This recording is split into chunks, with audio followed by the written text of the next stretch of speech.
नमस्कार बच्चों। कल हम लोगों ने क्षितिज कृतिका के बारे में पढ़ा था कि उसके अंगों का डिवाइडेशन कैसा होता है। आज मैं आपको व्याकरण, जो हिंदी का व्याकरण वाला पोर्शन होता है, उसके बारे में बताऊंगी। मैं आराधना शर्मा, हिंदी की अध्यापिका। हिंदी व्याकरण के अंदर भाग अ और भाग ब, वही भाग अ में क्षितिज कृतिका होती है और भाग ब में स्पर्शव्यंजन होता है। दोनों के ग्रामर में नीचे वाला जो लेखन वाला पोर्शन होता है वो करीब करीब सेम होता है, लेकिन जो बीच में जो व्याकरण वाला जो पार्ट होता है वो अलग अलग होता है। सबसे पहले हम बात करेंगे भाग अ की। भाग अ में कोई अपठित गद्यांश आएगा, एक गद्यांश आएगा और आपका एक पद्यांश आएगा। उसी गद्यांश के अंदर से आपको 5 प्रश्न दिए जाएंगे। 5 प्रश्न के आंसर आपको उसी के अंदर से देना है। आपको ये ध्यान रखना है, जो गद्यांश के अंदर लाइनें लिखी हुई है, एज इट इज लाइनों का आंसर आपको उसके अंदर से निकालना है। आपके मन से उसके अंदर कोई भी आंसर नहीं जोड़ना है, क्योंकि अभी जो पेपर बनता है वो एग्जैक्ट जो पैराग्राफ के अंदर लाइन होती है वही वाली लाइन अगर आप लिखोगे तो उसको मान्य होगा। मतलब 4 ऑप्शन दिए होंगे, 4 ऑप्शन में अगर 2 लाइनें पैराग्राफ के अंदर आ रही है तो दोनों लाइनों को ही आपको टिक करना पड़ेगा। तीसरी लाइन अगर पैराग्राफ में नहीं आ रही है तो आपको तीसरी लाइन को टिक नहीं करना पड़ेगा। लेकिन तीसरा ऑप्शन अगर होता है कि पहला और दूसरा दोनों, तो आपको पहला और दूसरा दोनों टिक करना पड़ेगा। ये अपठित गद्यांश की और अपठित पद्यांश की बात होगी। अब पद्यांश में आपको सबसे पहले तो आप उसका हिंदी पहले उसको पढ़ लो के बाद उसका जो अर्थ है वो थोड़ा थोड़ा निकालने की कोशिश करो, क्योंकि पद्यांश होता है मोस्टली उसके अंदर से आपको विलोम शब्द हो गए, पर्यायवाची या इससे रिलेटेड जो शब्द होते हैं उनके बारे में पूछा जाता है। तो 5 और 5 10 नंबर आपकी ये हो गए। फिर आते हैं अपन यहाँ पर व्याकरण से जुड़े हुए प्रश्न, जिसमें से कुल प्रश्न 20 आते हैं। 20 प्रश्नों में से आपको सिर्फ 18 करने होते हैं। जो 2 प्रश्न अगर नहीं करने तो आपको करना नहीं चाहिए, क्योंकि 2 प्रश्नों को करने में आपको कम से कम 5 मिनट लग जाते हैं। 5 मिनट वही आप अगर नीचे लेखन कार्य में देंगे तो आपको ज्यादा बेनिफिट होगा। उसमें रचना के आधार पर वाक्य भेद आते हैं। वाक्य भेद में 5 प्रश्न आएंगे, 5 में से आपको 4 ही करना है। मोस्टली बच्चे ऐसा करते हैं कि 5 दिए हो तो ऊपर पढ़ते नहीं और 5 के 5 पढ़ देते हैं। नहीं, अगर एग्जामिनर आपने 5 में से 5 कर दिए और आपके 2 गलत हो गए तो वो आपको 3 मार्क्स से देगा, वो 4 में से निकालेगा। अगर आपने 5 में से 4 सही करके 1 गलत कर दिया तो भी वो आपको 3 मार्क्स से देगा, क्योंकि वो ऊपर के 2 देखता है, उसके बाद तीसरे नीचे वाले को डिसाइड करता है। इसीलिए ध्यान रखना, अगर 5 दिए हो तो आपको 5 में से 4 ही करने हैं। रचना के आधार पर वाक्य में आप पढ़ चुके हो, संयुक्त वाक्य, सरल वाक्य और मिश्र वाक्य। तीनों सिंपल वाले हैं। सरल वाक्य बिल्कुल सिंपल होंगे। संयुक्त वाक्य में आपके कौन सा आएगा, और से जुड़े हुए आएंगे, और जिसमें बीच में कोमा लगा होता है वो कौन सा होता है, मिश्र वाक्य होता है। उसमें से जुड़े आपको 5 प्रश्न आएंगे, 5 में से आपको 4 करने हैं। फिर आते हैं वाच्य और उसके भेदों से जुड़े हुए प्रश्न। वाच्य पढ़ चुके हो, कर्मवाच्य, कर्तृवाच्य और भाववाच्य। इसमें से भी आपको 5 प्रश्न आएंगे, 5 में से आपको 4 करने पड़ेंगे। इसमें 3 प्रश्न तो आएंगे आपके ऑब्जेक्टिव, मतलब 4 ऑप्शन दिए होंगे, उसमें से एक ऑप्शन आपको टिक करना पड़ेगा। लेकिन जो चौथा प्रश्न आएगा वो चौथा प्रश्न आपको मिलान करने वाला होगा। उसमें से आपको 3 वाक्य अलग अलग दिए होंगे, ऊपर नीचे, संयुक्त वाक्य, मिश्र वाक्य, सरल वाक्य, और वाक्य सेंटेंस लिखे होंगे। आपको उनको मिलान करने के बाद 3 2 1 2 1 3 जो भी ऑप्शन सही बनता है वो आपको चौथे वाले में करना है। ये हो गया अपना वाच्य वाला। फिर पद परिचय। पद परिचय आपको देना है कि पूरा सेंटेंस दिया हुआ और सेंटेंस के नीचे जिस वर्ड के ऊपर लाइन करी हुई होगी उसी के अनुसार आपको उसका पद परिचय देना है। अगर यहाँ पर बीच में उसने वह, जहाँ, जहाँ, तहाँ दिया हो तो ये सार्वनाम लिखो, तो आप 4 ऑप्शन में से सबसे पहले ढूंढो कि सार्वनाम में कहाँ दे रखा है। फिर कोई विशेषण वाला दे रखा है तो विशेषण वाला है उसको चूज करो। आप पद परिचय करने के लिए सबसे पहले वाक्य को पीछे लिख लो। वाक्य को पीछे लिखने के बाद उसमें क्या क्या दिया हुआ है, अगर आगे संज्ञा दी हुई तो संज्ञा को लिख दो। एक वचन द्विवचन दिया हो तो एक वचन द्विवचन कर लो।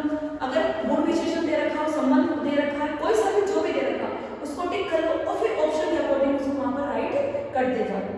इस प्रकार आपको 4 4 और 4 ये 16 प्रश्न आए आपके। फिर इसी से रिलेटेड 2 प्रश्न और आएंगे, जिससे करके टोटल 18 प्रश्न होंगे। ठीक है। फिर आते हैं अपने आपके एक क्वेश्चन 2 प्रश्न, इसमें 5 प्रश्न इसमें से आते हैं अलंकार। अलंकार में आपके 4 दिए हुए, 18 अलंकार दिया हुआ, उत्प्रेक्षा अलंकार दिया हुआ, अतिशयोक्ति अलंकार दिया गया और मानवीकरण अलंकार दिया गया है। आप सबको इनके बारे में पढ़ चुके हो, क्योंकि आप फाइनल स्टेज पे आ चुके हो। अब तक आप तो वो ये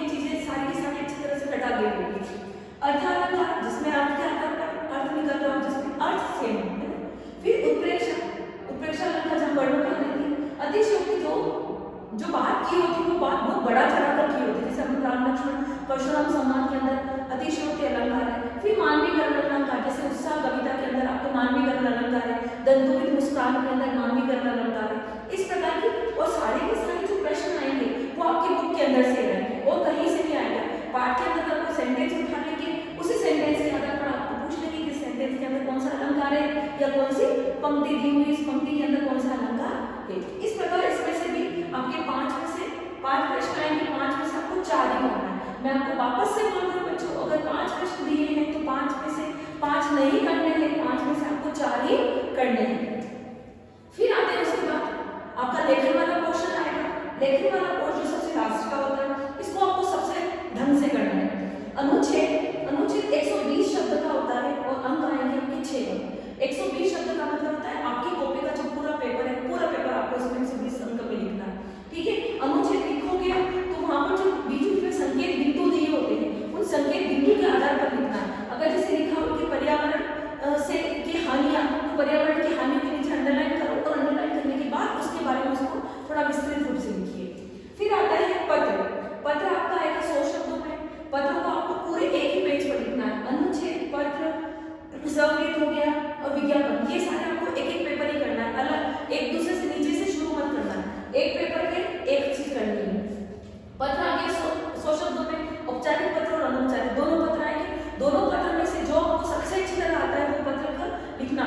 ऊपर का जो उसका जो पूरा पैटर्न होता है उस पैटर्न को जरूर फॉलो करते हुए लिखना। ये आपका 5 अंक आएगा। फिर आता है ईमेल अथवा संवृत। ईमेल का मतलब आपको पता है इलेक्ट्रॉनिक मेल, और संवृत का मतलब होता है खुद का बायोडाटा। अब बच्चों मेल 80 शब्द में लिखना है और 3 नंबर की होती है, तो आपके पास अगर टाइम है तो आप अपना बायोडाटा लिखिए, लेकिन आपको लग रहा है कि मेरे पास टाइम नहीं है तो आप ईमेल लिखिए। ठीक है ना, ईमेल लिखने में क्या आसानी होती है, संवृत लिखने में टाइम लगता है क्योंकि उसमें पूरी एप्लीकेशन लिखना पड़ता है, पूरा का पूरा अपना बायोडाटा देना पड़ता है, जबकि ईमेल के अंदर 5 या 6 लाइनें लिखी होती है। और सबसे बड़ी बात, ईमेल के अंदर आप जब लिखोगे तो क्या लिखोगे, ऊपर जो आप एड्रेस लिखते हो ईमेल एड्रेस वो हमेशा इंग्लिश में आएगा, इंग्लिश टू इंग्लिश आएगा। पर हिंदी का पेपर दे रहे तो भी आपको इंग्लिश के अंदर ही लिखना है। आप जैसे आपका नाम मान लीजिए राजेश शर्मा, तो राजेश शर्मा @gmail को, वो राजेश शर्मा भी आपको इंग्लिश में लिखना है, इंग्लिश स्पेलिंग से। ठीक है, उसके बाद आता है संदेश या विज्ञापन। यहाँ पर भी टाइम देख लीजिए, 60 शब्दों में लिखना और 3 नंबर पे आ रहा है। तो दोनों में से जो आपको उचित लग रहा है कि हाँ विज्ञापन बनाने में मेरे पास टाइम है, इनफ टाइम है, मैं विज्ञापन बना सकता हूँ, तो आप अट्रैक्टिव विज्ञापन बनाइए।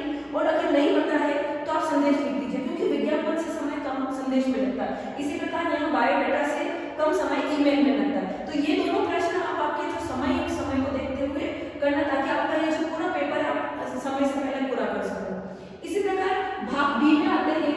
भाग बी वाला जो स्पर्श संचय वाला पेपर होता है वो वाला, इसमें वो व्याकरण से जुड़े हुए 21 प्रश्न आते हैं। 21 प्रश्नों में से आपको कितने करने हैं, यहाँ पर 16 प्रश्न करना है। वही 5 में से 4 ही करना है सभी के अंदर। आपको हमेशा मैं वापस बोल रही हूँ, 5 दिए हैं तो 5 में से आपको 4 प्रश्न ही अटेंड करने हैं। पदबंध पूरी वाक्य लिख लेना, और जो लाइन अंडरलाइन कर रखी है उस अंडरलाइन के अंदर ही आपको पदबंध बताना है कि इसका पदबंध कौन सा है। वाक्य रूपांतरण, वाक्य कौन सा है, वाक्य है, संयुक्त वाक्य है, कौन सा वाक्य है, उसमें से आपको 5 में से 4 प्रश्न करने। समास, ये प्रश्न आएगा, समास आपको देखना पड़ेगा क्योंकि चारों जो समास के ऑप्शन होते हैं वो ऑप्शन आपको बिल्कुल एक जैसे करते हैं। तो पहले तो आप शब्द लिखना, शब्द देखना कि इसके अंदर कौन सा समास आ रहा है, अव्ययभाव समास आ रहा है, द्विगु समास आ रहा है, द्वंद्व समास आ रहा है, कर्मधारय समास आ रहा है, कौन सा समास आ रहा है। उस समास को करने के बाद आप उसके टुकड़े करना, और टुकड़े करने के बाद जो एक अर्थ निकलता है, बिल्कुल प्रॉपर अर्थ निकलता है, वही उसका एग्जैक्ट आंसर होगा। तो वही 5 में से आपको 4 करने। फिर मुहावरे, मुहावरे में भी आपको वो कंफ्यूज करेगा। जो एग्जामिनर होगा ऑप्शन दिए होंगे, आपको ऐसा लगा कि 4 ऑप्शन सही है, लेकिन 4 ऑप्शन सही नहीं होगा। जो एग्जैक्ट आंसर होता है, लेकिन अगर ऑप्शन दिए होंगे उसमें कोई ना कोई एक शब्द गलत लिखा होगा, वर्तनी की दृष्टि से गलत लिखा होगा, या फिर जो अपन वाक्य संरचना करते हैं वाक्य संरचना की दृष्टि से वो थोड़ा सा अलग होगा। तो जो एग्जैक्ट लगता है वही मुहावरे वाला आंसर सही होगा। तो मुहावरे 6 आएंगे, 6 में से आपको 4 करना है। एक ध्यान रखना, यूनिक नियम को 6 तरीके इसका मतलब हमने 5 कर लिया, नहीं, 6 में से आपको 4 ही करना है। इस प्रकार 16 नंबर के ये हो गए। ठीक है, फिर वही वापस अनुच्छेद आते हैं। आपका अनुच्छेद सिर्फ 100 शब्दों पर ही आएगा, जबकि भाग अ में 120 शब्द का आता है, यहाँ पर 100 शब्दों का। तो 100 शब्द लिख रहे, इसका मतलब आपका थोड़ा वेटेज कम हो जाएगा। ये 5 अंक का ही था, और वहाँ पर उस वाले भाग में 6 अंक का था, तो मतलब एक पेज से थोड़ा सा आपको कम लिखना है, लेकिन उसको प्रॉपर वे में लिखोगे तो आपको पूरे नंबर देके जाएगा। आपको कुछ लग रहा है कि हाँ ये इंपोर्टेंट है,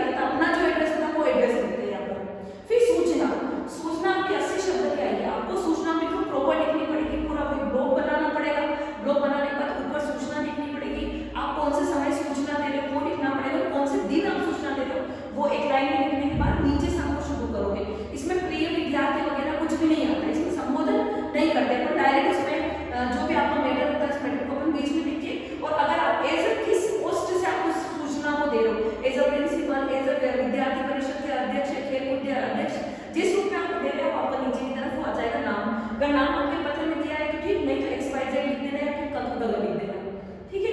फिर विज्ञापन, आपको विज्ञापन बनाना है 60 शब्दों में 3 अंक लिखाएगा, तो ज्यादा टाइम वेस्ट मत करना क्योंकि 3 अंक के और 60 शब्द ही है। तो अच्छी तरह से राइट हैंड साइड 2-3 पिक्चर बना देना, इधर उसकी 2-3 क्वालिटीज लिख देना, नीचे आपका जो ऑफर दे दो, क्योंकि अपन विज्ञापन बना रहे हैं तो विज्ञापन में आपको ऑफर देना बहुत जरूरी है।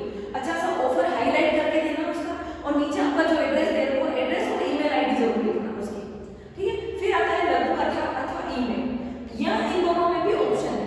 अब इन दोनों में आपको टाइम मैनेज करना पड़ेगा क्योंकि लघु कथा थोड़ी बड़ी होती है, ईमेल थोड़ा छोटा होता है। अगर आपके पास इस समय ये सारा करने के बाद अगर टाइम बच जाता है, टाइम बचने के बाद अगर लग रहा है कि हाँ मेरे पास आधा घंटा है, मैं आराम से लघु कथा लिख सकता हूँ, तो आप लघु कथा लिखिए। वरना अगर आपके पास 15 मिनट बचे तो सिर्फ आप ईमेल करेंगे, क्योंकि आपको 10 मिनट में ईमेल निपटाना है, 5 मिनट में आपका जो भी आपको पूरा दिया है उस पूरे को आपको देखना पड़ेगा। इसके अलावा भी लास्ट का आधा घंटा तो आपको छोड़ना ही छोड़ना है, मतलब पूरा पेपर आपको 2.5 घंटे के अंदर फिनिश करना है।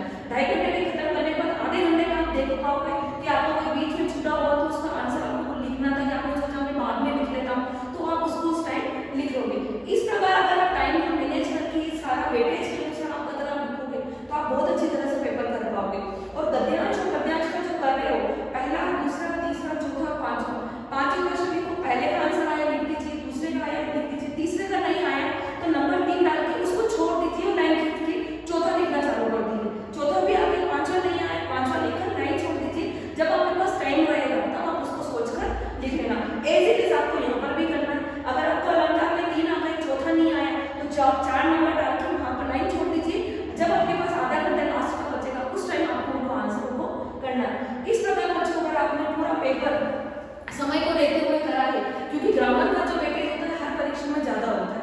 और आपकी सबसे बड़ी बात अच्छी है कि हिंदी के अंदर आपके पैराग्राफ, गद्यांश और पद्यांश दिए होते हैं, 2 तो अपठित गद्यांश होते हैं और 2 आपकी किताब के अंदर के होते हैं। तो मतलब टोटल मिला के आपको 15 नंबर या 20 नंबर के आपके अपठित गद्यांश होते हैं। तो ये 20 नंबर अगर आप थोड़ा सा सही समझ के किया तो 20 नंबर आपके आराम से आपको कहते हैं ना मुफ्त के मिल जाते हैं। और ये वाला नीचे वाला जो लेखन वाला पोर्शन होता है, इस लेखन वाले पोर्शन में भी आपको नंबर स्कोर करने का अच्छा सा मौका मिलता है। अगर आप इस तरह से प्रॉपर वे में पेपर करेंगे तो मैं आशा करती हूँ कि आप बहुत अच्छी तरह से पेपर कर पाएंगे। और आपके आने वाले भविष्य की शुभकामना देती हूँ और अच्छे से पेपर करिए ताकि आप आराम से उन्नति कर सकें। Thank you.